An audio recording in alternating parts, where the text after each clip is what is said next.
Hi, this is Cousin Russ. This is the next in the third in my series of preparing for the 1950 U.S. federal census. I'm going to do the next piece, and before I go to the next piece, I want to finish up what I had not done before, and I want to correct that. You may remember that I created a filter using the filter feature.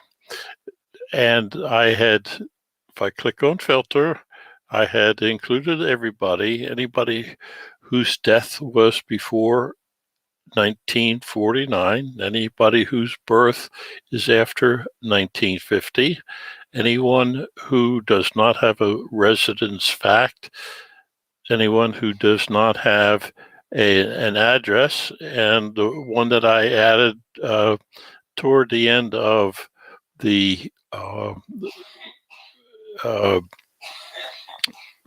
blog post, I added birth. I took out anybody who was born after 1940 because they would not have been in the 1940 census. So that's what the filter that I had set up. Of the 721 people, that leaves me with 20. And I had applied it, and that's what here. Now, here's the important thing that I did not put in the last recording, and I want to put it here, is that I want to save that filter. And it asked me for the filter name, and I'm going to call it 1950 census. And I'm not going to put a color to it because I don't need a color. Using the color coding option, I could, but I don't need it for this purpose. So I'm just going to save it. Now, the reason why I save it is that anytime you do a compact and back up the file or close the file, your filter settings will not be opened the next time you open and look at your file. I can edit, or using the smart filter option, I can then select or check the filter that I just created and bring it up. So it will remember these are the people that I want to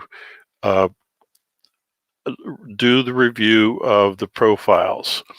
Now, I've already done some review of the profiles, and this is the piece that I want to cover of what I use, and I'm calling it FamilySearch 2.0 because in Family Tree Maker 2019, some features were added enhancing what we can do with Family Tree Maker 2019.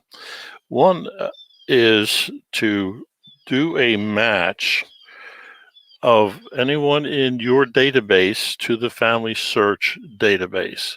Now, and that's when I discovered, I normally do this anyhow, but for this, I did not do a blog post for this project, but I thought I would do one now. Now, you'll notice that there are two FamilySearch hints, and the hint is filled in. That means that if I go to the web search workspace, I will find a FamilySearch record hint or historical record hint for that person. So if I find that I can't find information about the person, I can look at the record hint, the historical record hint from FamilySearch, and try to either use that record from FamilySearch or see if I can find the same record someplace else. I have a lot of flexibility.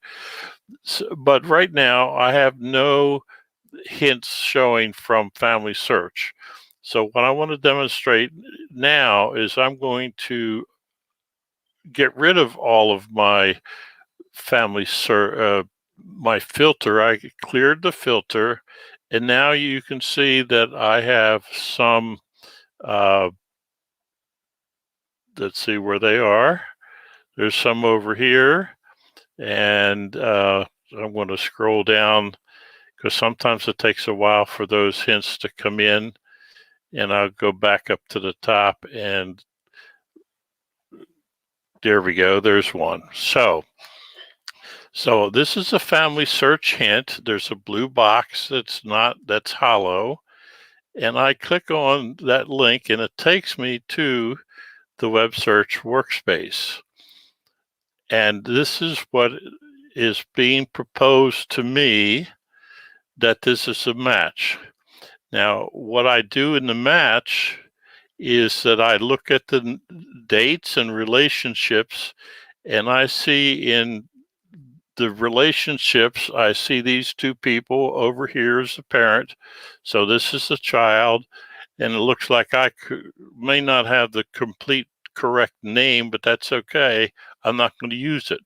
But I do want to make an indication that this Robin Bush has a FamilySearch profile that looks like mine. Now I compare the data in the left-hand panel, which is my data, and the data in the right-hand panel, which is the data from FamilySearch. So what I'm going to do is click match, and you can get rid of it. All this is going to do is bring the FamilySearch ID from FamilySearch and put it on the profile, and I'll show you that in a minute. I'm not going to put a check mark there, because the next time I use this feature, I want to make sure that I see it, and because this is a file that I use for demonstration purposes. So I'm going to say match to FamilySearch. So that's all well and good, and I'll show you what happens next. So it's updating my database, and I'm going to go to the people workspace.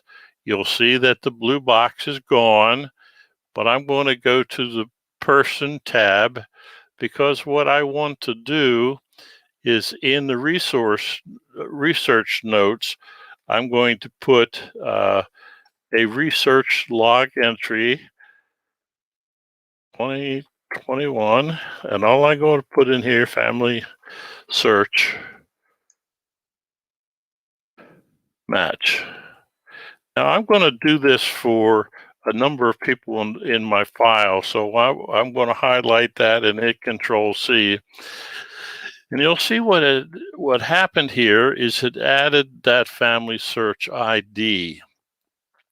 So this profile that I'm looking at looks like it's got a record or a profile on FamilySearch.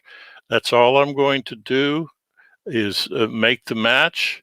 And at some point in time, that blue box that was there will come up with a solid box which has a record.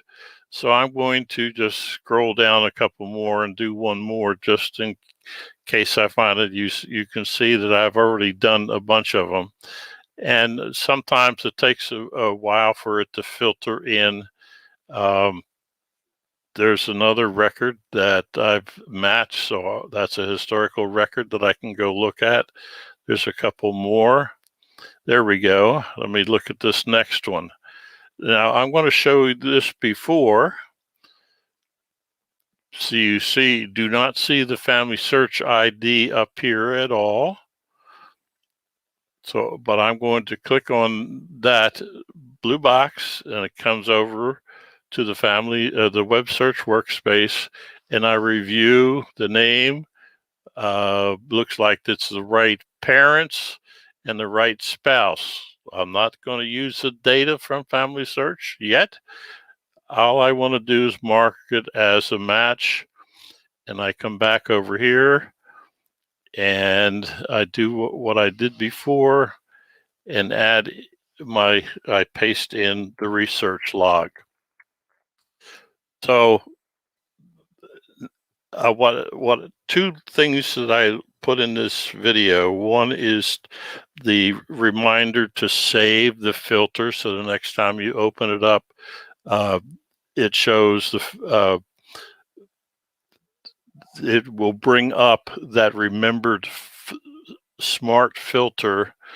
And the other thing I showed you is doing the FamilySearch match, not bringing in the record, but just that there's a FamilySearch match, FamilySearch profile that looks like the profile that's on Family Tree Maker 2019. Hope that makes sense. Have a great day.